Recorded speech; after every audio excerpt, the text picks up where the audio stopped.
Bueno, hace aproximadamente 10 años conocí a un muchacho muy simpático, que yo creo que si no hubiera sido académico sería cómico, ¿sí?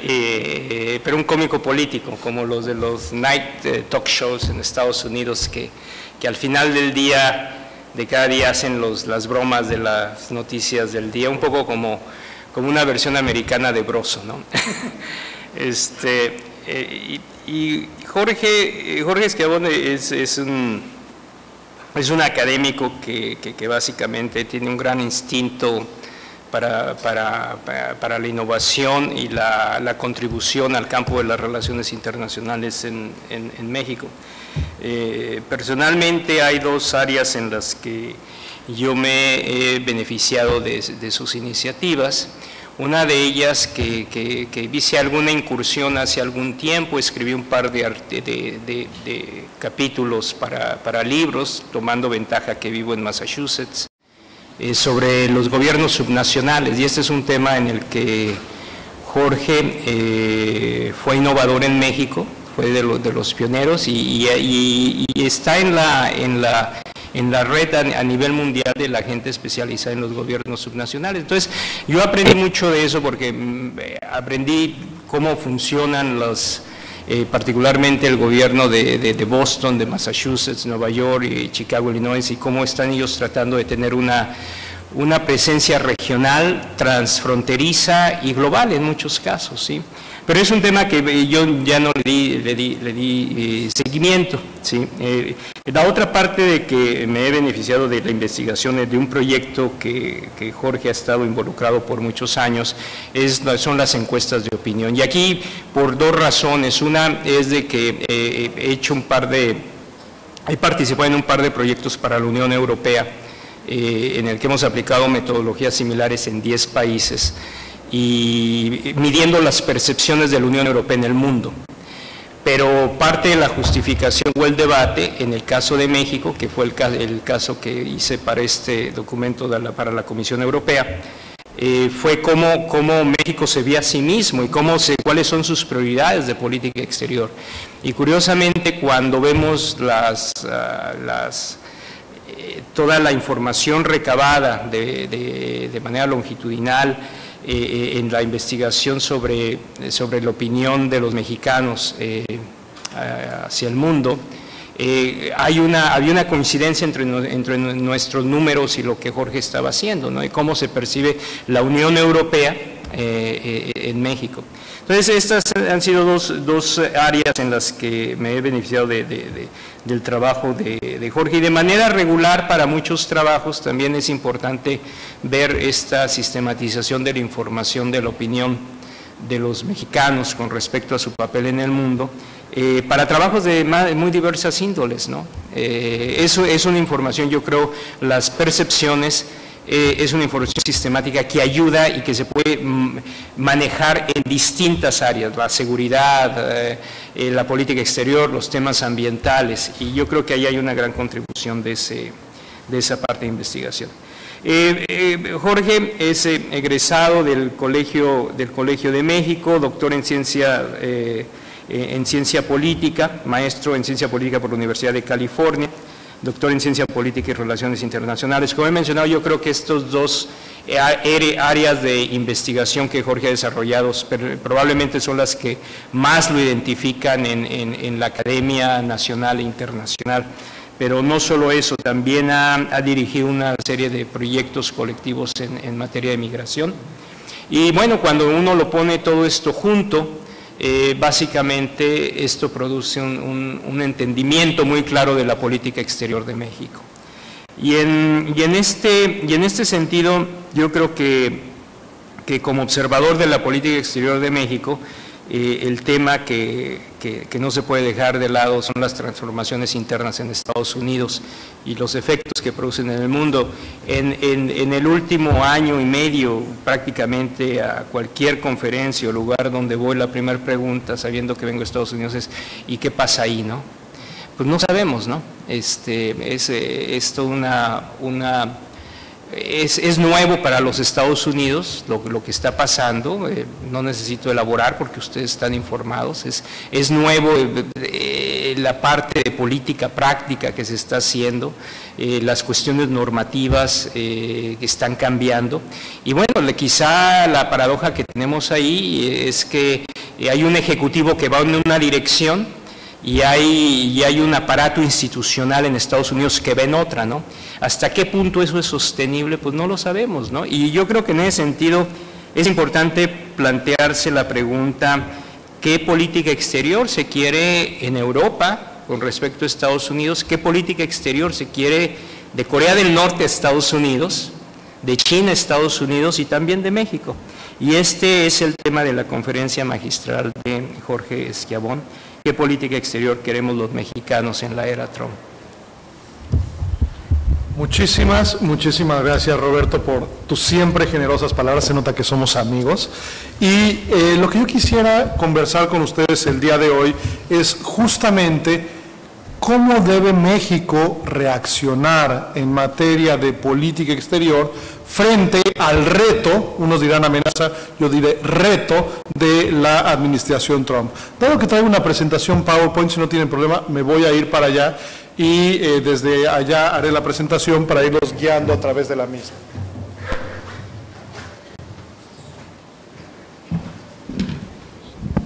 Muy bien.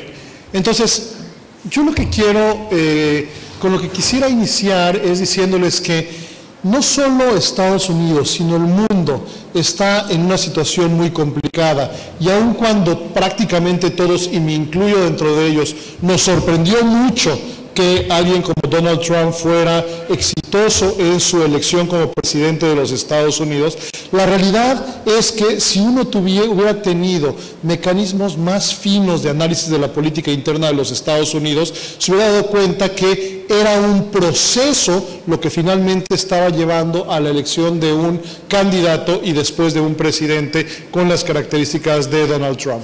Lo que quiero decir con esto es que Donald Trump es más un síntoma de algo mucho más profundo que está ocurriendo no solo en el mundo, sino particularmente en los Estados Unidos con respecto al resurgimiento de nacionalismos proteccionistas y antiglobalización. Y justamente la elección de Donald Trump es el síntoma de que entre el 30 y 40% de la población de los Estados Unidos, que particularmente son los grandes perdedores de la globalización, es decir, aquellos grupos sociales particularmente blancos, de obreros, cuya situación económica el día de hoy está peor que la que estaba en la época de sus padres y que no garantizan que sus hijos vayan a estar mejor que ellos, sienten verdaderamente que el mundo, la globalización, les ha fallado. Y por lo tanto hay estos resabios de nacionalismo, y justamente la elección de Donald Trump lo que representa es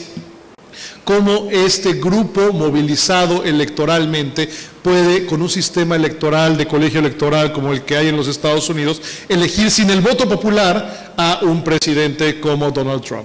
Ahora, yo lo que quisiera decirles es que está bien, ya Donald Trump es el presidente de los Estados Unidos, pero realmente hubiera ganado o perdido Donald Trump, México y la política exterior de México, lo que tiene que hacer es reaccionar de manera propositiva frente a una, quieren llamarlo amenaza, yo diré reto, de su relación con los Estados Unidos. ¿Por qué? Porque estamos hablando de que tenemos un 30-40% de la población de los Estados Unidos que es antiglobalización, xenófoba, racista, antimexicana, y ahora se ha hecho del poder. Y como ustedes lo saben, la principal variable internacional que explica la estabilidad o la crisis,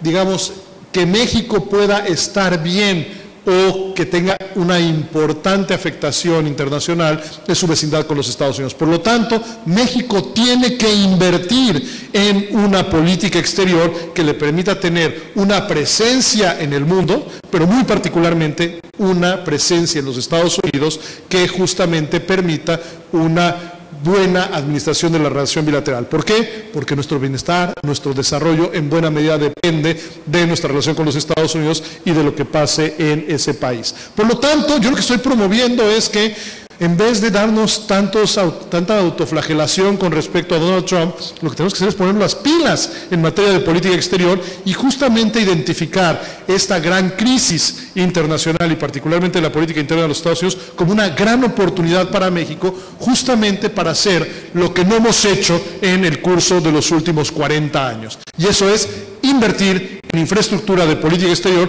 para justamente tener la capacidad de que México incida de manera mucho más efectiva en asuntos internacionales y particularmente en el caso de los Estados Unidos. Justamente esta inversión en infraestructura de política exterior implica invertir los recursos humanos y financieros para hacerlo. La broma que yo siempre hago es que en política y en el amor, las prioridades se marcan en presupuesto.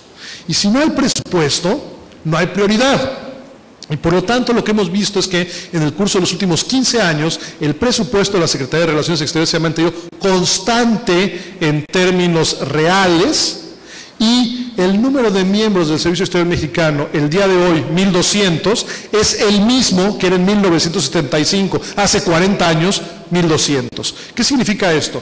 La presencia internacional y la importancia de México se ha multiplicado exponencialmente desde 1975 y nuestra capacidad de trabajar a través de nuestro Servicio Exterior Mexicano, promoviendo los intereses de México en el mundo, se ha mantenido constante. Por lo tanto, en buena medida nos agarraron, y esa es la palabra, ahora sí que con las manos en la puerta, totalmente desprevenidos en la elección del presidente Trump, porque no hemos invertido desde la negociación del Tratado de Libre Comercio de América del Norte en infraestructura de política exterior. Por lo tanto, citando a alguien que es bastante incitable, que es, más bien no citable, que es Jan González, que decía que un político pobre es un pobre político, yo diría que una política exterior pobre es una pobre política exterior. Y por lo tanto, tenemos que justamente aprovechar esta coyuntura, este reto, esta oportunidad para invertir en política exterior y recuperar los espacios que México tenía de incidencia a nivel global. Ahora, ¿qué tanta capacidad tenemos de hacerlo en el corto plazo? ¿Por qué? Porque el reto está aquí y nos agarró desprevenidos y tenemos que resolverlo porque no hay tiempo para construir grandes estrategias. Se tiene que atender de manera inmediata porque el reto Trump es inmediato. Hay muy buenas noticias. Bueno, la primera buena noticia es que tenemos una de las cancillerías y de los servicios exteriores más profesionales de América Latina. Junto con el brasileño y el cubano, claramente el servicio exterior mexicano es uno de los mejores a nivel internacional, aunque limitado en su personal y sus recursos. Segundo, contamos con una gran red de penetración del sistema político estadounidense, que es justamente la red de 50 consulados que México tiene en los Estados Unidos. México es el país del mundo que tiene la red consular más grande en otro país, estos 50 consulados en los Estados Unidos. Y nada más para darles un ejemplo de cuán importante es para México su penetración de los Estados Unidos, el 50% del presupuesto y el 50% del personal de la Secretaría de Relaciones Exteriores está dedicada a cuestiones consulares en América del Norte. Eso les habla de dónde está la prioridad de nuestra política exterior, y simplemente para darles un dato, alrededor del mundo, en todo el mundo, en los casi 200 países que hay del mundo, tenemos únicamente 79 embajadas, pero en Estados Unidos, en un solo país, tenemos la red consular de 50 consulados. Eso habla justamente de cómo está el balance de la inversión de los recursos de la política exterior de México. Además, tenemos también una comunidad de mexicanos en el exterior de 36 millones de personas, de las cuales 12 millones son de primera generación, nacidos en México, 12 de segunda generación y 12 de tercera más generaciones, de los cuales justamente podemos aprovechar como un mecanismo de incidencia y penetración del sistema político estadounidense. Ahora, no todos son buenas noticias, también tenemos muy malas noticias. Y la peor noticia en términos de nuestra capacidad de negociación internacional el día de hoy es que México se encuentra, y tenemos que aceptarlo aunque nos duela, en el peor momento de imagen internacional del país en su historia reciente. Y a lo que me refiero en este sentido es que si ustedes ven cómo se percibe a México en el exterior, México es un país donde, y además lo vivimos nosotros todos los días, no es ningún engaño, donde no hay Estado de Derecho, violación de derechos humanos, desigualdad, violencia, corrupción, impunidad, y eso obviamente resta capacidades de negociación internacional. El otro día me entrevistaban en el radio y me preguntaban qué necesita México para tener mayores capacidades de negociación frente a los Estados Unidos. Y mi respuesta fue otro país en términos de resolver nuestras problemáticas internas, resolver nuestros problemas de Estado de Derecho, para justamente tener la fortaleza interna y poderlos proyectar externamente. Ahora, la realidad es que para resolver los problemas nacionales de nuestro país, eso va a tomar años y décadas. Y como decía Keynes, esto en el largo plazo todos vamos a estar muertos. Y tenemos que resolver esto en el corto plazo. Entonces, dado que resolver nuestros grandes problemas nacionales es muy difícil en el corto plazo y tendremos que ir piano, valontano, es decir, poco a poco, resolviendo estas grandes problemáticas nacionales, lo que sí podemos hacer el día de hoy, ahorita, con una inversión estratégica, es fortalecer nuestras capacidades de incidencia al interior del sistema político estadounidense a través de la infraestructura consular y diplomática de México en el mundo. Y eso sí lo podemos hacer en el corto plazo y de manera inmediata. Entonces, lo que yo estoy proponiendo es, el día de hoy tenemos que resolver el problema de coyuntura, que estén las capacidades para negociar mucho más al tú por tú con la administración del presidente Trump en los Estados Unidos, y ahora les hablaré de las estrategias de cómo hacerlo, y además eso es algo que se queda y se mantiene hacia el futuro. Por lo tanto, es una solución en el corto plazo en la coyuntura que además nos genera la capacidad de solventarlo hacia adelante. Y la mejor inversión que podemos hacer, dado que el 80% de nuestras exportaciones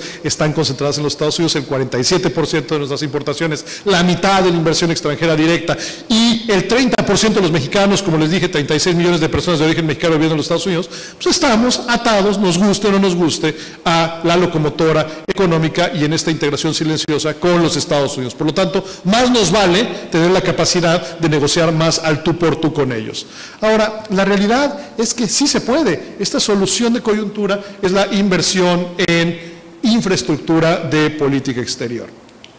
Les quiero platicar una historia que para mí siempre ha sido muy indicativa de la política exterior de México y de cómo es reconocida internacionalmente. Hace como 10 años me invitaron a dar un curso sobre política exterior de México en la Academia Diplomática de Azerbaiyán, la República Soviética perdida a la mitad de Asia, en el Cáucaso, y obviamente pues si uno lo invita a un lugar exótico, le pagan bien, pues claro que va.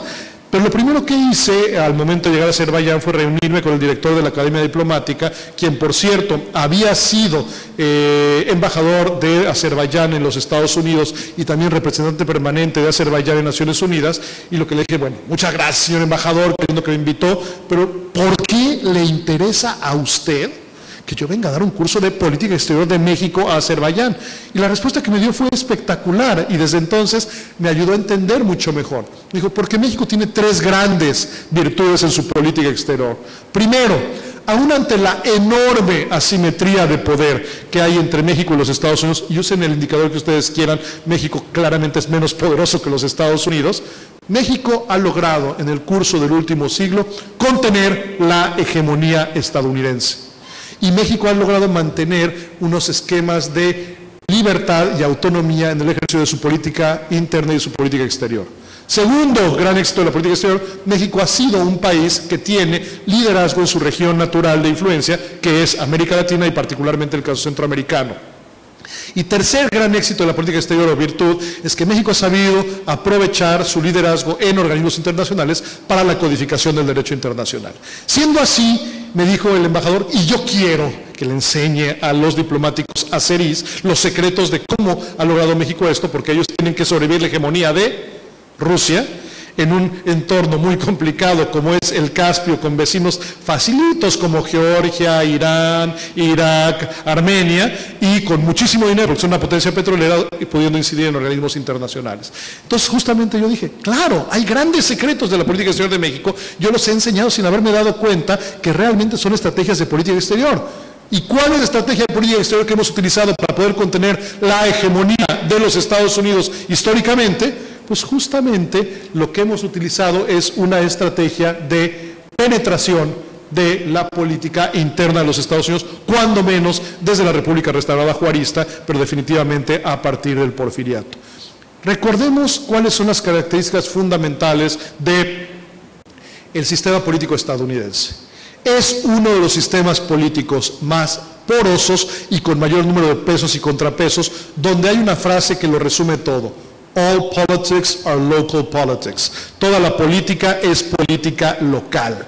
Y México justamente lo que ha sabido hacer es aprovechar estos pesos y contrapesos, esta diversidad social que hay en los Estados Unidos y justamente esta importancia de la política local para penetrar desde lo local y en una estrategia multinivel la política de los Estados Unidos y justamente haber logrado que los grandes intereses de México en la relación bilateral, que son pequeños desde el punto de vista de los Estados Unidos, puedan ser exitosos dentro de la política interna de los Estados Unidos. Y justamente es esa estrategia de penetración de lo local que lo hemos utilizado muy exitosamente en muchas ocasiones históricamente. La más reciente que ustedes recordarán es la firma y ratificación del Tratado de Libre Comercio de América del Norte en un proceso récord de 3 años durante 1991 a 1994, cuando hicimos justamente acopio de una gran inversión en infraestructura de política exterior y de cabildeo que nos permitió conseguir ese gran objetivo de política exterior. En pocas palabras, México sí puede ser David frente a Goliat siempre y cuando invierta en su onda y sus piedras y por lo tanto pueda ponerse en una situación de defensa de sus intereses desde la óptica de la política interna de los Estados Unidos. La pregunta esencial es ¿y cómo hacemos esto? Parece ideal, pero la realidad es que lo hemos hecho tan bien históricamente que simplemente hay que recurrir a la historia para saber cómo hacerlo. ¿Cómo lo hemos hecho? Y les platico la historia. Lo hemos hecho con una estrategia multinivel de penetración y de concertación política, económica y social en los Estados Unidos. ¿Cómo?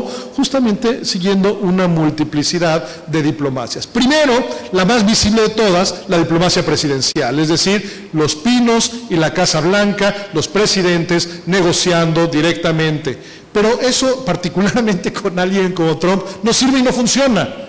Aunque realmente solo también habría que buscar ahí al yerno, a la hija, es decir, a Kushner, etcétera, etcétera, para también tener puntos de incidencia, que es buena parte de lo que está haciendo el canciller Videgaray, justamente presionar en ese punto de poder, que es la Casa Blanca, particularmente el equipo más cercano del presidente Trump. Pero eso no es suficiente.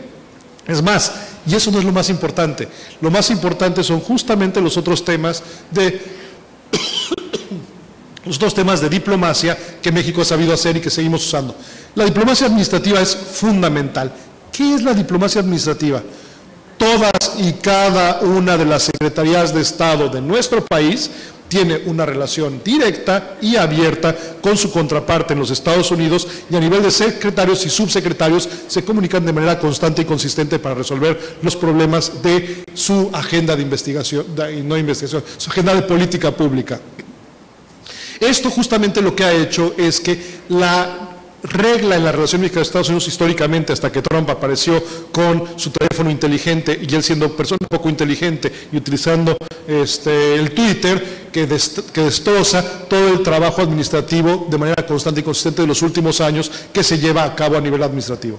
Adicionalmente, lo que funciona es el cabildeo hacia la diplomacia parlamentaria, es decir, utilizar también no solo la penetración del Ejecutivo de los Estados Unidos a nivel federal, sino muy particularmente al Congreso de los Estados Unidos, que es donde se hacen las leyes o donde se evita que se cambien las leyes que hasta el momento son benéficas para la relación bilateral México-Estados Unidos. Ahora, el gran secreto de la política exterior de México es sí hacer cabildeo en Washington con los senadores y con los diputados federales, pero mucho más importante, hacer cabildeo con esos mismos diputados y senadores, pero a nivel local. Es decir, en sus constituencies, en sus distritos electorales, donde México tiene perfectamente definido e identificado cuáles son los intereses particulares, si es un distrito agrícola, si plantas tomate o espinaca, en pocas palabras, qué es lo que México puede hacer con cada uno de ellos individualmente para convertirlos en aliados o evitar que se conviertan en detractores.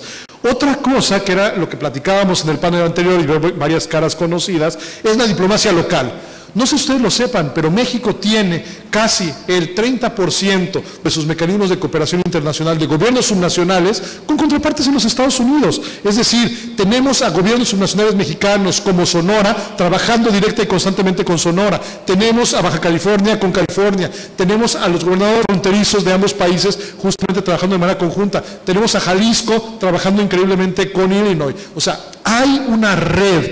Es más, si California y Texas fueran países, no solo serían la principal relación económica de México después de los Estados Unidos, Texas en segundo lugar y California en tercer lugar, sino serían los estados, países que tendrían la mayor cantidad de acuerdos con México. Solamente Texas tiene el 10% del total de acuerdos interinstitucionales que tiene este país con todo el mundo.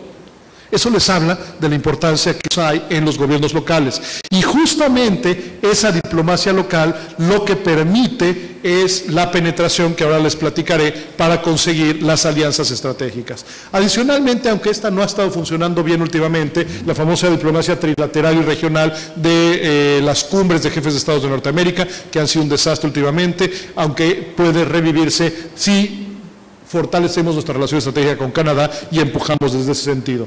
Y la diplomacia societal, que es fundamental en términos de relaciones con organizaciones no gubernamentales, iglesias, universidades, que terminan siendo los principales aliados de México, los mexicanos y nuestros intereses en los Estados Unidos. Y todo esto se consigue justamente a través de la suma de las dos finales, que es la diplomacia consular y la diplomacia de diáspora. Es decir, utilizar a los consulados mexicanos, esta red de 50 consulados que tenemos en los Estados Unidos, para justamente hacer diplomacia a nivel local y por lo tanto pasar de las actividades normales de un consulado. Ustedes son internacionalistas, saben perfectamente que la diferencia entre una embajada y un consulado es que la embajada es la representación política en la capital de un país y un consulado es una representación más de carácter administrativo que cumple las funciones de documentación, protección y atención a comunidades. Bueno, pues los consulados de México en los Estados Unidos, además de cumplir estas tres grandes responsabilidades, también son mini embajadas de México que hacen justamente la diplomacia consular, que esta implica prácticamente todas las áreas de acción. Ahora, justamente cuáles son todas esas áreas de acción: promoción comercial y de inversiones, turística, imagen educativa, científica y fundamentalmente, y la más importante de todas, el cabildeo con los actores locales más relevantes. Ahora, ¿cuál es la estrategia que debemos de hacer justamente para acercarnos a estos aliados? A ver, voy a dar un paso para atrás. Realmente la capacidad de México para contener al presidente Trump no va a estar en las capacidades de negociación de los diplomáticos mexicanos frente a la Casa Blanca. Va a estar en la capacidad de los diplomáticos y cónsules mexicanos de establecer alianzas estratégicas con los actores más relevantes al interior de los Estados Unidos, particularmente en el ámbito empresarial público, es decir, gobernadores, alcaldes y legisladores, y también organizaciones de sociedad civil, para que sean ellos, desde dentro del sistema político estadounidense, quienes contengan a el presidente Trump en términos de sus políticas públicas. México no va a convencer a Trump de que no descarte el Tratado de Libre Comercio de América del Norte. Quienes lo van a hacer son los intereses creados al interior de Estados Unidos, que están alineados con los intereses de México, quienes le dirán: oye, maestro, 33 estados en los Estados Unidos de los 50, México es su primer, segundo o tercer socio comercial, lo cual significa que el bienestar de ellos, de estos estados, también está atado con México. Y no es que les guste el mole poblano, oaxaqueño en este caso, las tlayudas, porque quieren a México. La razón por la cual, no voy a usar la palabra quieren, sino están alineados sus intereses con los intereses de México, es que ellos se ven beneficiados en mantener una relación funcional entre México y los Estados Unidos. Por lo tanto, está ahí el secreto de cómo contener la política de Trump a través de estas alianzas locales con los Estados Unidos y sus actores fundamentales. Entonces, lo que hace es desaparecer finalmente la diferencia entre la diplomacia consular y la diplomacia tradicional, y por lo tanto los consulados de México se convierten en mini embajadas que hacen lo mismo que hace una embajada en términos de representación política, económica, comercial, turística, etcétera, etcétera, etcétera. No me hace caso. Ahí está. Ahora, esto pasa por dos estrategias. ¿Cómo vamos a conseguir penetrar el sistema político estadounidense desde lo local? Primero tenemos que resolver nuestras broncas internas en México y tenemos que tener una estrategia interna. ¿Y eso qué significa? Tenemos que reposicionar el tema de política exterior como una política prioritaria dentro de las políticas públicas mexicanas. ¿Cómo se hace eso? Recuperando una figura que ha existido históricamente y que ahora no hay, que son los gabinetes a nivel presidencial. Y tenemos que reconstruir el gabinete de política exterior, justamente coordinado por el canciller, en donde participen las otras secretarías de Estado con incidencia en asuntos internacionales, coordinadamente para atender el fenómeno Trump, que está empezando a ocurrir y que justamente la gran virtud de Videgaray ha sido, no como canciller, sino como la persona más cercana al presidente, que ahora es canciller, coordinar a las demás secretarías de Estado. La tristeza es que esto no es algo que se ha institucionalizado y es una cuestión de personas. El día que Videgaray deje de ser canciller, toda esta capacidad de coordinación desde Cancillería a las otras secretarías de Estado, obviamente, desaparecerá. A mí me gustaría que se institucionalizara y la manera de institucionalizarlo justamente es creando este gabinete suprasecretarial de política exterior como ha ocurrido ya muchas veces en el pasado. Siguiente, hay que haber mucha mayor coordinación intersecretarial para temas particulares. Siguiente, tiene que haber coordinación intrasecretarial. ¿Y a qué me refiero en este sentido? Ustedes no sé si conocen el funcionamiento de la Secretaría de Relaciones Exteriores, pero hay 4 subsecretarías y tristemente yo lo que vi en el curso de los últimos años es como cada una de ellas prácticamente iba por su lado con muy poca coordinación interna. Necesitamos que la propia Secretaría resuelva sus temas de coordinación interna y todas las subsecretarías trabajen en el mismo sentido justamente para, a ver, ejemplo. La Subsecretaría de Derechos Humanos y Asuntos Multilaterales tiene que apoyar el trabajo de penetración de la política exterior de México en los Estados Unidos. ¿Por qué? Porque es justamente defendiendo en foros multilaterales los derechos humanos de los mexicanos en los Estados Unidos como puedes empujar esa agenda a nivel global y generar las presiones hacia los Estados Unidos en términos de defensa y respeto a los derechos humanos de nuestros connacionales. Y lo que también se tiene que hacer, y también se está avanzando de manera interesante en el curso del último año, es la construcción de esquemas de cooperación intersectoriales, y no sé si ustedes sepan, pero ya hay un mecanismo que bastante funcional entre la Secretaría de Relaciones Exteriores y el Senado de la República, justamente para los temas de atención a mexicanos en el exterior y DACA, y también un mecanismo de coordinación que sí no existe y debería de crearse con los gobiernos subnacionales y con estados y con municipios. Y también, y esto está funcionando, no voy a decir impecablemente bien, pero sí de manera muy funcional, alianzas estratégicas con los principales actores económicos. No sé si ustedes saben cómo se está llevando a cabo la negociación del Tratado de Libre Comercio de América del Norte, pero en cada una de las rondas de negociación están los negociadores gubernamentales y en el cuarto de al lado, es decir, junto, están los empresarios mexicanos. ¿Por qué? Porque los empresarios mexicanos son aquellos que serán los más beneficiados o los más afectados de un cambio en el Tratado de Libre Comercio. Entonces, México plancha, por así decirlo, con la comunidad empresarial, qué se puede y qué no se puede negociar para justamente ir con los contrapartes estadounidenses y canadienses para hacerlo. Lo que hace falta, y yo he presionado para esto y nadie me ha hecho caso, es también tener una representación de organizaciones de sociedad civil en otro cuarto de al lado, porque también a nosotros como mexicanos, no solo como empresarios, que son ellos, que tienen mucho dinero, pero nosotros también como académicos, con organizaciones de sociedad civil, etcétera, sindicatos, deberíamos de tener una voz de cuarto de al lado sobre el proceso de negociación. Y eso sí, no ha ocurrido. Gracias. Ojalá ahí en la Secretaría, aunque fuera con un dedo, aplaudieran esa idea. Muy bien. Y también la otra cosa que se requiere hacer es justamente la coordinación internacional para la defensa de los intereses de México. Y también estamos haciendo cosas muy interesantes aquí. ¿Alguno de ustedes ha oído hablar de TRICAMEX?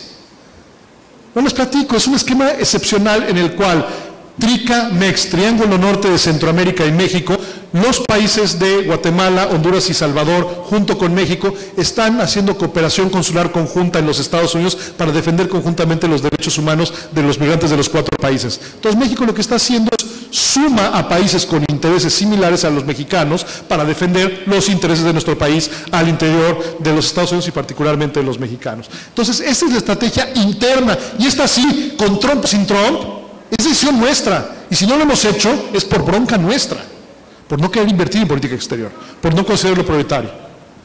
Ya hasta me enojé.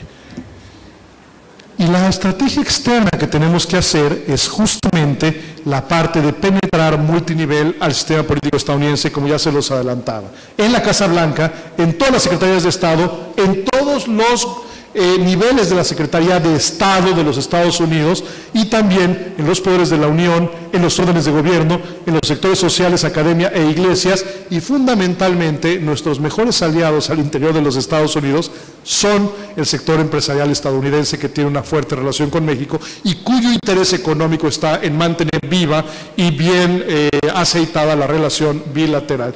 Y justamente también al interior de los Estados Unidos buscar estas alianzas, como ya les comentaba, con otros países, otros consulados, otras embajadas, para empujar de manera común los intereses de nuestro país. ¿Cómo? Y aquí está la estrategia, digamos, final, que suma todo lo descrito anteriormente. Estableciendo una creación y fortalecimiento de una infraestructura de política exterior que permita inteligencia. Frente a cualquier asunto de política pública, generalmente, si ustedes hacen una encuesta, encontrarán que sobre el tema que sea, tienes un aborto, renegociación del Tratado de Comercio, etcétera, etcétera. Bueno, aborto sí divide muy radicalmente, pero renegociación del Tratado de Comercio, relaciones con Canadá, lo que ustedes quieran, siempre vas a tener detractores y aliados. Y generalmente los detractores y aliados, cada uno son como 20% de la población, y tienes un 60% de indiferentes. ¿Qué es lo que tiene que hacer México en esa estrategia de política exterior y de construcción de infraestructura de política exterior? Justamente hacer alianzas y fortalecer las capacidades de los aliados. Tiene que constreñir y dificultar las acciones de los detractores, y México lo ha sabido hacer muy bien. Y si quieren la parte de preguntas y respuestas, pregúntenme y les cuento varias historias de cómo México ha sabido utilizar estrategias para callar a gobernadores o a alcaldes de algunas ciudades antimexicanos. Y lo más interesante es, la gran mayoría de la gente son indiferentes sobre la relación México-Estados Unidos, sobre México en los Estados Unidos. Es esos indiferentes quienes, hablando sobre México, compartiendo la cultura mexicana, estableciendo mayores relaciones con ellas, la idea es que los pasemos del nivel de indiferencia al nivel de alianza con los intereses de México, justamente para empujar desde dentro, en el sistema político estadounidense, los intereses de nuestro país, que sean los mismos intereses de ellos. Y esto también pasa por identificación y sistematización de buenas prácticas consulares. Aquí el CIDE me ha tocado a mí trabajar ya los últimos 10 años con la Cancillería mexicana, justamente haciendo esto en el área de documentación y protección. También hay que hacerlo en la parte de diplomacia consular.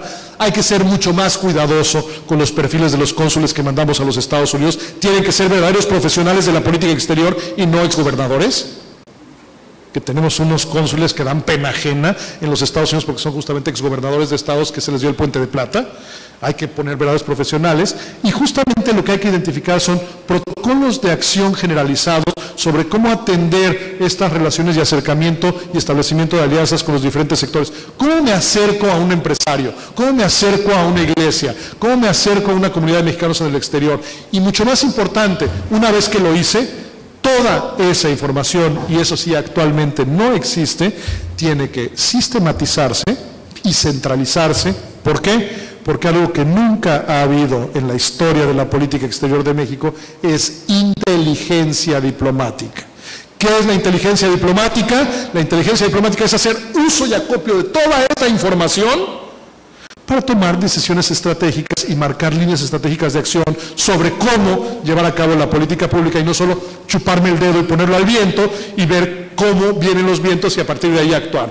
Tiene que ser una estrategia de política exterior con inteligencia de política exterior basada en toda esta estrategia de reconstrucción de la infraestructura de política exterior, lo que justamente puede hacer que México siga manteniendo ese gran secreto de la política exterior de nuestro país, que es penetrar la política de los Estados Unidos y lograr contener la gran hegemonía de los Estados Unidos, se llame esa hegemonía Monroe, se llame esa hegemonía Roosevelt el malo, porque hay Roosevelt el bueno, se llame Reagan, se llame Bush Jr. o se llame el día de hoy Donald Trump. México es responsable de sus acciones al interior de la política de los Estados Unidos y por lo tanto, el que lo podamos hacer o no lo podamos hacer depende de una decisión política, presupuestal, de construir esta infraestructura de política exterior. Muchísimas gracias.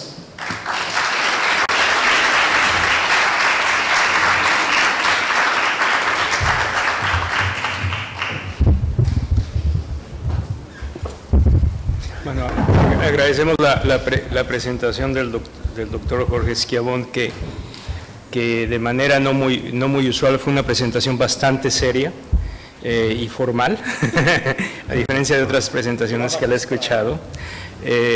Lo que haremos es en el tiempo que nos queda, y para hacer uso más eficiente del tiempo, podemos recibir varias preguntas, 3 o 4, y si hay tiempo iremos a una segunda ronda de preguntas. El micrófono está ahí, entonces si pueden alzar su mano. Y por favor, si pueden decir su nombre, institución. Gracias. Buenos días, Guillermo Riochoa López, soy representante del Grupo Transportes Intermex en México.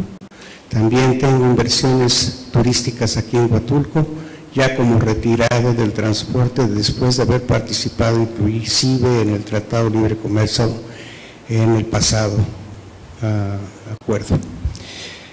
Yo no puedo hacer otra cosa más que felicitarlo, y no quise interrumpirlo hace ratito, porque todo lo que está usted diciendo es muy cierto, pero desgraciadamente lo primero que muchas veces se nos olvida es la historia. ¿Por qué estamos donde estamos? Una vez que sepamos dónde estamos, entonces podemos pensar en qué México queremos y qué tenemos que hacer para que ese México sea lo que es. Estando en Huatulco me encuentro con la situación de conocer a la UMAR y a sus directores. Y me ha preocupado mucho a esta juventud que en algún momento muchos nos hemos fugado o nos han fugado y somos ahora representantes de otro país, o estamos inseguros de queremos o no queremos quedarnos en nuestro país de nacimiento. Y ahí es donde entran cosas tan importantes que ayer comenté, como la doble nacionalidad y la persecución que tú tienes ahorita en contra de esos que tienen esas facilidades que comercialmente nos pueden beneficiar para tener nuestros piecitos puestos en otro país que nos interese. Ahorita que entré vi un anuncio que dice que los españoles están invitándolos a que vayan ustedes a educarse allá. Perfecto, que vayan. Entonces no quiero, porque no estoy haciendo una pregunta y discúlpenme, no quiero hacer otra cosa que decir, vayan, pero regresen a México. Esos conocimientos, dénselos a México, sigan este instructivo que es muy simple. ¿Cómo hacemos? Sería mi pregunta, para que no se sigan fugando estos jóvenes.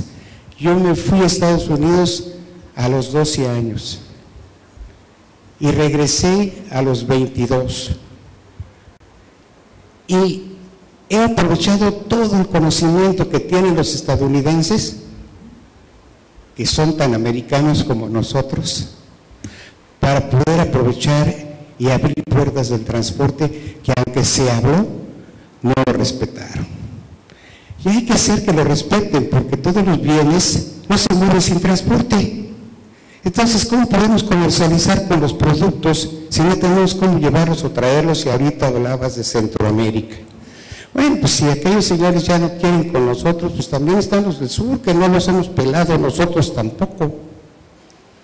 Entonces, ayudemos a donde tenga que ser. Yo me ofrezco contigo a platicar con ustedes todo lo que yo he experimentado y abro las puertas de mis propios negocios para que estos jóvenes puedan capacitarse en beneficio de México. Gracias.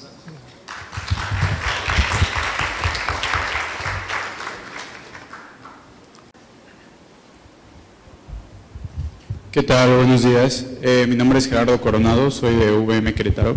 Doctor, primero que nada felicitarlo porque de todas las conferencias que ha asistido acerca de Trump durante este congreso, es la primera en la que veo que hay propuestas y una estrategia para hacer algo y no solo criticar a la Cancillería y a lo que se está haciendo. Entonces, felicidades por eso, porque creo que más que las críticas, esto es lo que nos nutre, las propuestas y lo que se podría hacer.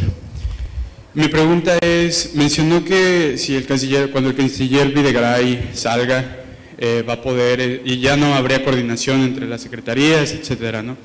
Mi pregunta es, ¿qué va a pasar el 2018? El Telecán está en negociación, pero sabemos que el próximo año hay elecciones, toda la atención de México se va a ir a las elecciones. Bueno, ¿qué va a pasar con nuestra política exterior? ¿Qué pasa si llega Andrés Manuel? ¿Qué pasa si llega Mid? ¿Qué pasa si llega Margarita? O Anaya, no sé, ¿no? ¿Qué va a pasar con nuestra política exterior? Y si los mexicanos deberíamos estar preocupados y si las campañas se deberían dirigir a cómo se va a llevar la política exterior en México, porque es un tema muy importante que hoy en día estamos en riesgo y creo que es un punto en el que los candidatos deberían abordar. Muchas gracias, doctor.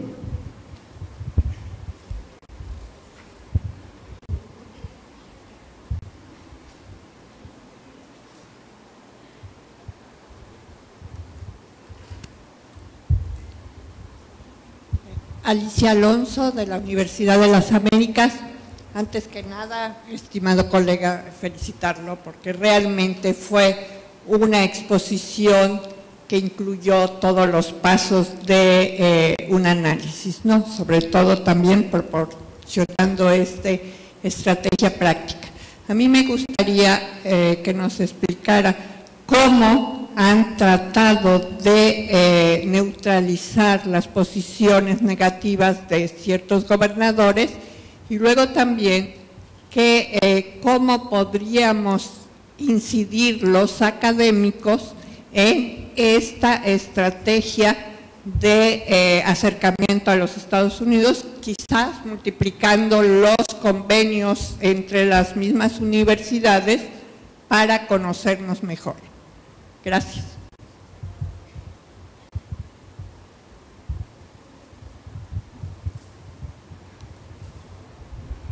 Okay, bien, si no hay otra pregunta, yo aprovecharía quizá nada más para hacer un par de preguntas. La primera es que muchas de las críticas que haces desde la parte de la política pública, la política exterior mexicana, son comunes a otros lados. El caso, por ejemplo, de los embajadores no muy calificados que son enviados a otros lados, pasa en Francia y pasa en Estados Unidos. Recientemente, incluso con la administración Obama, quizás es más evidente con el presidente Trump, pero con la administración Obama básicamente hay una relación entre los que dieron dinero a las campañas y a dónde son enviados, ¿no? Y había cuestiones muy ridículas de alguien enviado a Argentina como embajador de Estados Unidos que no tenía idea ni dónde estaba Argentina. Sí, estamos hablando de los Estados Unidos, ¿no? Pero aquí eran las donaciones de la campaña de la administración Obama. Entonces, este es un problema, yo creo, más global, que al alto nivel este tipo de cosas pasan, ¿no? Y evidentemente es algo que se debe remediar. Los problemas de coordinación también son muy comunes en otros lados. El caso quizá los casos que se han hecho de la política exterior estadounidense, pero también de la política exterior francesa, es de que a veces el Ministerio de Asuntos Militares va por un lado y el Departamento de Estado o el Ministerio de Asuntos Exteriores va por otro.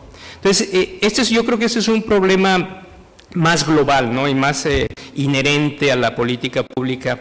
Y quizá y aquí es donde va la pregunta, en el caso de México quizá el problema que se da más que nada es que tenemos pocos recursos para hacer una política efectiva y tal pareciera de que hay un problema interno que resolver. un problema entre un anacronismo de dónde se ve México como nación, y yo creo que ha habido estrategias que han llevado a resultados. Podemos estar en desacuerdo o no. El debate hace 25 años con respecto al Telecán era una estrategia diseñada e insertada en México en el mundo, y ahora que se dice que el Telecán debe desaparecer, se ve como una regresión histórica, pero hace 25 años se veía como una manera de llevar a México en el camino correcto, y había muchas fuerzas que se oponían. El hecho de que haya más apertura como de sociedad abierta, de que los militares estén participando con Naciones Unidas, México ahí tiene una visión muy del siglo XIX. Lo mismo con la doctrina de no intervención. La doctrina de no intervención y lo que es la segunda enmienda de la Constitución de Estados Unidos me parecen muy similares. Son enmiendas o son principios que en su momento histórico jugaron un papel fundamental, pero que en el siglo XXI son anacrónicos, ¿sí? El caso de la segunda enmienda de las armas en Estados Unidos o el caso del principio de ultranza de la no intervención. Estamos en el siglo XXI donde se habla de la responsabilidad para proteger y hay una serie de principios que han rebasado eso. Entonces, aquí la pregunta es, si hay un problema de política pública y coordinación que es global de las políticas exteriores, pero a nivel interno parece de que quizás sea todavía la imperfección de la democracia mexicana, no se ha podido generar una legitimidad en torno a lo que es, y hay fuerzas muy regresivas en la sociedad mexicana. Entonces, si vamos a esa parte fundamental, vemos que hay una diferencia entre México y Estados Unidos. En Estados Unidos, en gran medida, hay un consenso general hacia dónde debe ir el país. Y aquí tal pareciera de que ese consenso no se ha logrado, ¿no? Y si pudieras elaborar sobre ese punto. Gracias. Encantado. Y lo bueno es que sí tenemos tiempo para establecer un diálogo, entonces voy a contestar rápidamente las preguntas para poder tener una segunda ronda. Don Guillermo, estoy completamente de acuerdo con usted y lo interesante es ver cómo se ha modificado en el curso de las últimas 2 décadas la visión de México con respecto a los dobles nacionales. México cambió, como ustedes lo saben, la ley del 98 y permite la doble nacionalidad y por lo tanto reconoce a los mexicanos en el exterior como mexicanos de primera, que antes eran mexicanos de segunda.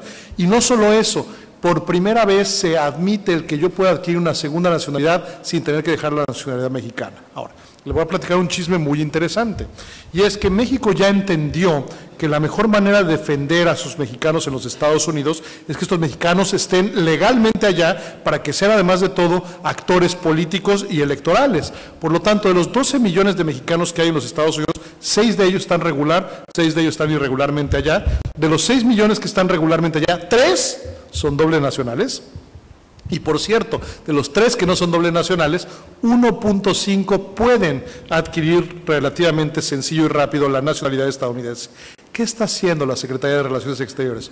Justamente apoyando de la mano de organizaciones de la sociedad civil locales en los Estados Unidos a estos procesos de nacionalización de mexicanos como estadounidenses con doble nacionalidad, porque no pierden la nacionalidad mexicana. La mejor manera de defenderlos es acompañarlos a que adquieran la doble nacionalidad. Por lo tanto, hoy los mexicanos doble nacionales son mexicanos de primera y no de segunda como lo eran hace 20 años.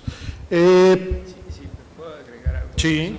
Quizá nada más agregar a lo que dice Jorge, como mexicano de segunda que soy, porque tengo la nacionalidad estadounidense recientemente. ¿Tuviste que renunciar? No tuve que renunciar a la nacionalidad. He visto ese proceso en los 15 años que he vivido en Estados Unidos y básicamente un fenómeno interesante pasó. Yo creo que cuando se creó la Dirección para Comunidades Mexicanas en el Exterior, yo creo que fue un acierto en muchos sentidos.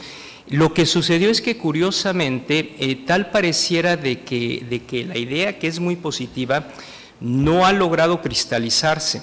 Hubo una primera generación en que los consulados se acercaban a los líderes locales y los líderes locales parece que no entendieron muy bien cuál era la misión. La misión era que la gente se nacionalizara y de que pusiera presión a la política local de Estados Unidos.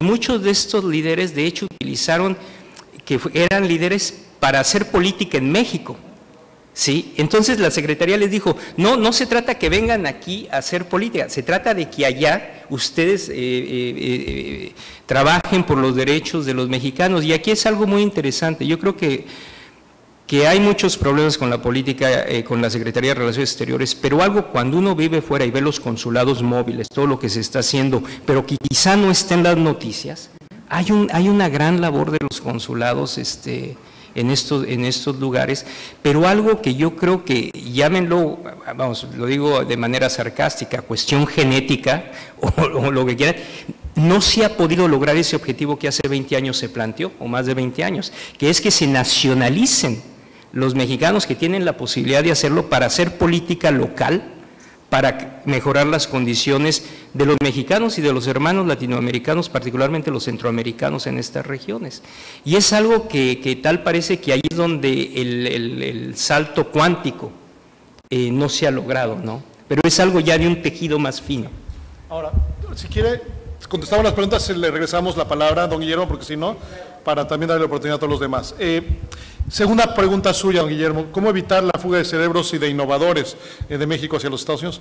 Generando las condiciones económicas y las oportunidades en este país, que es algo que no hemos sabido hacer. Y realmente eso nuevamente es una inversión de mediano y largo plazo.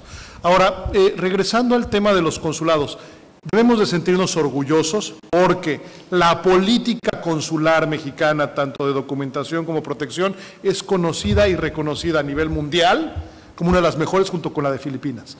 Entonces, en ese sentido, México es un ejemplo a seguir a nivel internacional en términos de política consular en los Estados Unidos. Ahora, Gerardo, con respecto a la coordinación de la Cancillería y si esto se mantiene o no se mantiene con la salida del actual canciller.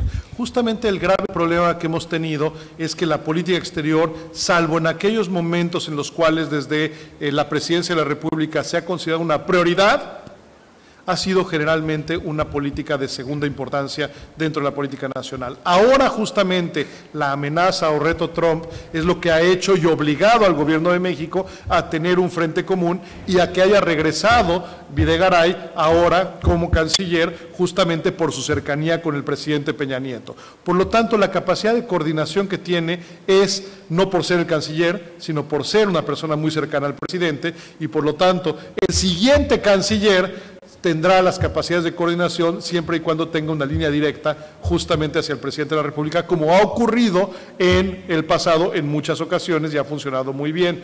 Cuando no es así, entonces la política exterior finalmente se fragmenta, que era lo que vimos en la presentación del panel anterior, en todos estos esquemas de diplomacia administrativa, etcétera, etcétera. Ahora, ¿qué pasaría después de las elecciones del 2018? Pues la mejor manera de quedar como idiota es tratar de predecir el futuro, pero además conociendo personalmente a dos de las tres personas que tú mencionaste, y además he estudiado, por ejemplo, el caso de Andrés Manuel López Obrador cuando era jefe de gobierno del Distrito Federal, porque una de mis agendas de investigación es justamente relaciones internacionales de gobiernos subnacionales. Andrés Manuel, y lo cito con sus propias palabras, dijo: la mejor política exterior es la política interna.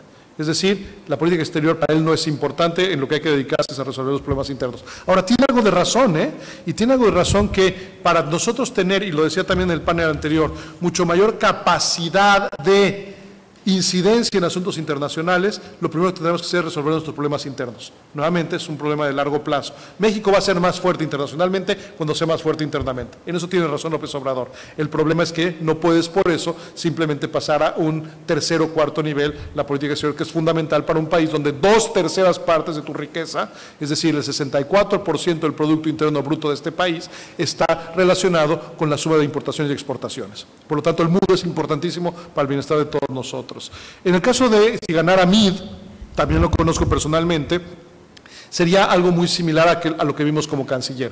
Es decir, una política exterior, digamos, de un perfil mediano, con algunas iniciativas interesantes particulares, como fue MICTA, como ha sido la profundización de la Alianza del Pacífico, como ha sido el fortalecimiento de estas estrategias a nivel consular en los Estados Unidos, pero no sería tampoco una política exterior grandilocuente, por así decirlo. En el caso de Margarita no tengo ni la más remota idea cómo podría ser, porque es una incógnita en muchísimos sentidos. Yo la verdad es que la conozco como la esposa del expresidente y no conozco su propio labor político, entonces soy ignorante, no hablo de lo que no sé. Alicia, ¿cómo le hemos hecho históricamente para neutralizar El caso histórico más interesante claramente es el de la iniciativa 187 de Pete Wilson como gobernador de California. ¿Qué hizo México? México abocó la totalidad de sus energías a hacer alianzas locales con particularmente con los demócratas, con las autoridades locales, con las comunidades de mexicanos y particularmente con actores hispanos políticamente relevantes como el propio Villarraigosa. ¿Y qué fue lo que logramos? Logramos contener la política 187 y logramos no tumbar, pero sí que no se reeligiera el gobernador Pete Wilson y que California cambiara a partir de entonces a ser uno de los estados más cercanos a los intereses de México y hoy en día un estado santuario. Por lo tanto, tenemos historias en el pasado muy exitosas y el día de hoy también las tenemos. El gobernador de Texas, Abbott, como ustedes saben, también tiene varias políticas antimexicanas, entre ellas quería negar la nacionalidad, no la nacionalidad, quería negar el registro de niños nacidos en los Estados Unidos, hijos de padres mexicanos o de otra nacionalidad que estuvieran en situación migratoria irregular. Nuevamente, ¿qué hicimos? Le echamos toda la batería de empresarios mexicanos, empresarios estadounidenses que tienen importantes intereses con México y particularmente el sector energético en Texas, el cual vive en buena medida gracias a las exportaciones que está haciendo México de gasolinas y de gas natural. México es ahora el principal socio comercial energético de los Estados Unidos en términos de sus exportaciones. ¿Y qué hicimos? Lo hicimos recular en contra de esas políticas antimexicanos, quitó finalmente su iniciativa y vino a visitar México, se reunió con el presidente y se apaciguó. En pocas palabras, ¿de qué es posible? Claro que es posible, siempre y cuando, y ahí voy a la pregunta justamente de las estrategias que Roberto dice con respecto a cómo hacer esto. Justamente como hay que hacerlo es estableciendo una estrategia de política exterior que tenga muy claro qué es lo que se quiere conseguir y por lo tanto buscar ese objetivo. Ejemplo concreto, Tratado de Libre Comercio de América del Norte nuevamente, pero históricamente te puedo platicar 27 más.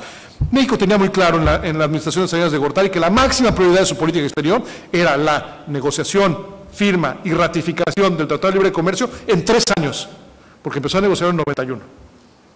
¿Lo consiguió? Sí. ¿Por qué?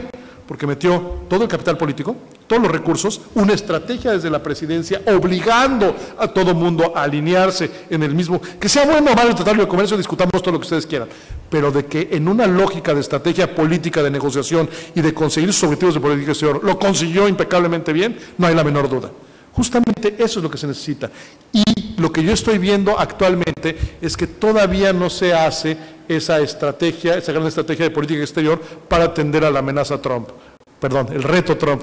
Porque no es una amenaza, es un reto en el cual si yo me preparo, me fortalezco y tengo las capacidades, pues lo voy a contener. Y ahí es justamente como debe jugar México. Todavía no hay una gran estrategia, hay multiplicidad de estrategias. Ahora, otro de los puntos que dice Roberto, y ahí sí los invito a leer algunas de mis publicaciones, con respecto a la coordinación de las actividades de las cancillerías a nivel internacional. Yo he hecho estudios comparativos entre México y Brasil, justamente sobre las capacidades de coordinación, y sí, hay gran variación a nivel internacional, y hay unas que funcionan muy bien y unas que funcionan terriblemente mal. Brasil y Cuba son ejemplos de cancillerías que justamente han mantenido la capacidad de coordinación de la actividad internacional de sus países, justamente a través de la profesionalización de sus servicios exteriores. En el caso de Brasil, el 99% de los representantes brasileños en el exterior son embajadores de carrera, con la excepción del Portugal. En Portugal es el único lugar donde mandan a un político. Y el caso cubano es exactamente igual. En México, ¿qué porcentaje de nuestros representantes en el exterior son designados políticos y qué porcentaje son embajadores de carrera? Titulares, 2/3 de carrera, 1/3 políticos. Y se ha mantenido relativamente constante esta distribución, cuando menos en las últimas 3 administraciones que yo he estudiado.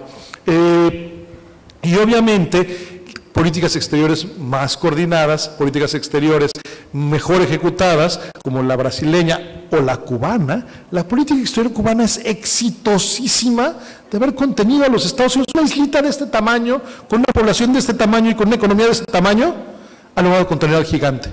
¿Cómo? Justamente con una política exterior muy clara, muy estratégica, y donde además de todo esa política exterior ha servido para mantener la estabilidad y la legitimidad interna del régimen. Entonces, ¿hay grandes variaciones? Sí. Ahora, México ha tenido también grandes variaciones en términos de la coordinación de la política exterior. Ha habido momentos en los cuales prácticamente hasta la década de 1970 estaba muy bien coordinada desde la Cancillería y poco a poco, y ahí también tengo otras publicaciones si les interesan, cómo ha ido perdiendo estas capacidades de coordinación, primero en los temas hacendarios frente a la Secretaría de Hacienda por deuda externa en los 80s, en los 90s de negociaciones comerciales internacionales que se la robó Secofi o Secretaría de Economía, y hoy en día todas las secretarías, bueno, hoy en día no, hasta hace un año todas las secretarías de Estado se iban por la libre en términos de su cooperación internacional, salud por un lado, PGR por el otro, etcétera, etcétera. Ahora se está coordinando y lo que yo les decía, depende de quién quede como siguiente canciller y su cercanía hacia la presidencia, si esto se mantendrá o no en la siguiente administración. Entonces hay variación en el espacio entre diferentes países y hay variación en el tiempo en un mismo país en diferentes momentos. Vamos a otra ronda de preguntas, empezamos por aquí, y solamente quizá como la primera pregunta aquí plantear, en la inauguración el embajador Ruiz Cabañas mencionó algo que Robert Pastor, en un momento Jorge Castañeda y muchos pensamos que es el camino, que el problema no es menos integración con América del Norte, es la solución. Sí, entonces te lo planteo a nivel muy amplio de que y realmente la idea de mayor integración con América del Norte despierta sentimientos muy negativos en México. Pero tal pareciera que si vemos lo que ha pasado en otras regiones, tal vez de que mayor integración es una manera de solucionar problemas. ¿Qué pensarías de eso? Y empezamos con la pregunta.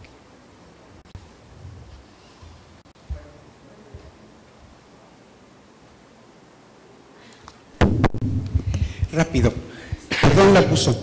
Lo que están diciendo lo he tratado de mencionar en otros foros y como que no sentí eco. Y ustedes están llegando a la conclusión de que es básico para poder avanzar. Ahora, ¿cómo le hacemos para usar estos foros y para capacitar a las personas? Yo me voy a abrir de capa. El próximo lunes me va a citar la Embajada de Estados Unidos en México para aclarar un caso de doble nacionalidad.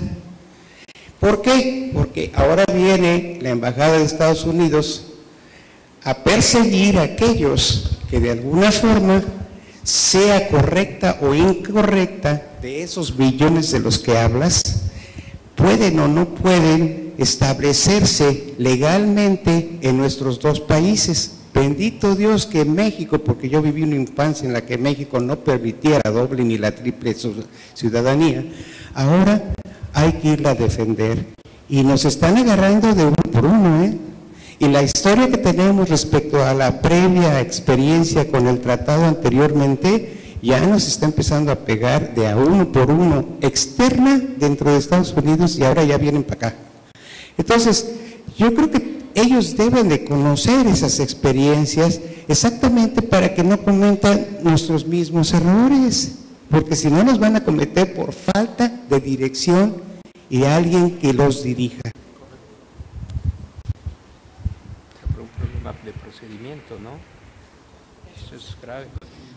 Hola, mi nombre es Scarlett, vengo de la Universidad Latina de América, en Morelia, y mi pregunta es, ¿de qué manera, como ciudadanos mexicanos, podríamos derrumbar los problemas de corrupción, desigualdad o violencia para poder contribuir a la construcción de una política exterior sólida?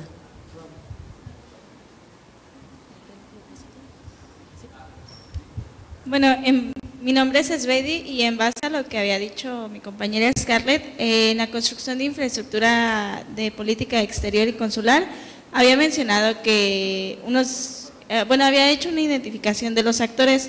Uno de esos fueron los detractores. ¿Nos puede decir uno de los casos en los que ha pasado, por favor? Gracias.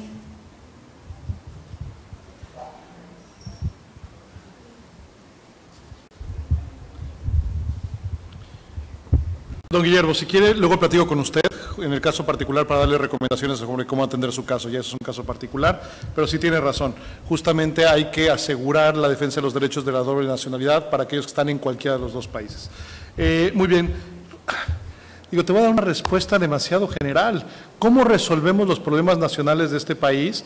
Haciendo responsables a nuestros gobernantes, es decir, siendo ciudadanos.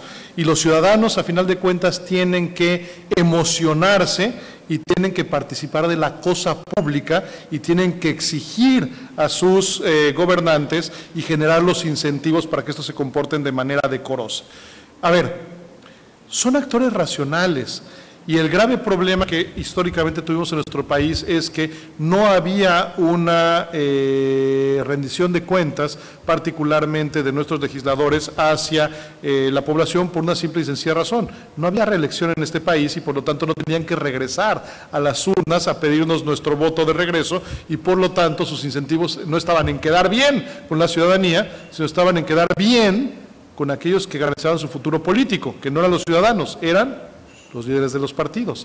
Y por lo tanto, lo que vimos en el caso de México históricamente fue una alta disciplina partidaria y un cero responsabilidad y rendición de cuentas hacia los ciudadanos. No sé si ustedes lo sepan, en México ya existe la reelección. A partir justamente de la próxima elección, hay ya reelección y yo espero que sea un incentivo para poco a poco, piano, piano, va lontano, como se dice, poco a poco se hacen los grandes cambios, para ir generando los incentivos para que desde el lado de los gobernantes tengan que cumplir las promesas para regresar con el elector y buscar su voto. Así funciona en los Estados Unidos, así funciona en todos los esquemas donde hay reelección.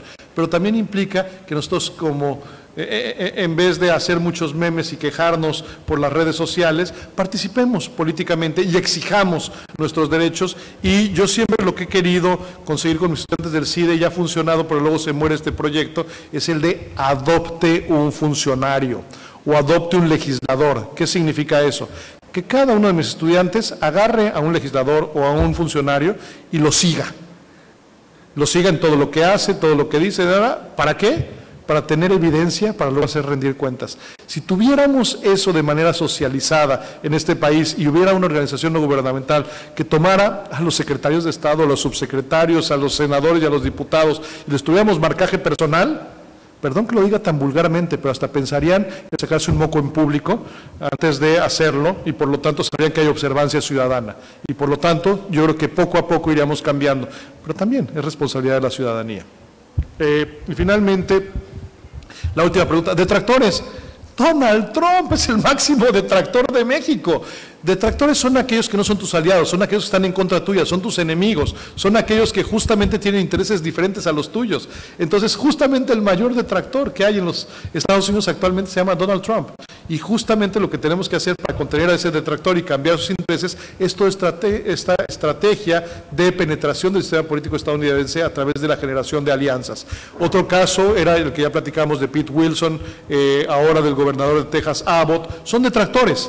A los detractores puedes hacer dos cosas con ellos: convencerlos y convertirlos en indiferentes o en aliados, o contenerlos. Y entonces, si lo que quieren hacer es golpearte, pues les pones una caja alrededor para que estén golpeando la caja y no te estén golpeando a ti. Justamente la estrategia que yo estoy proponiendo es, a los detractores como Donald Trump, lo que hay que hacer es conseguir aliados que ayuden a contenerlos y a evitar las peores de sus políticas.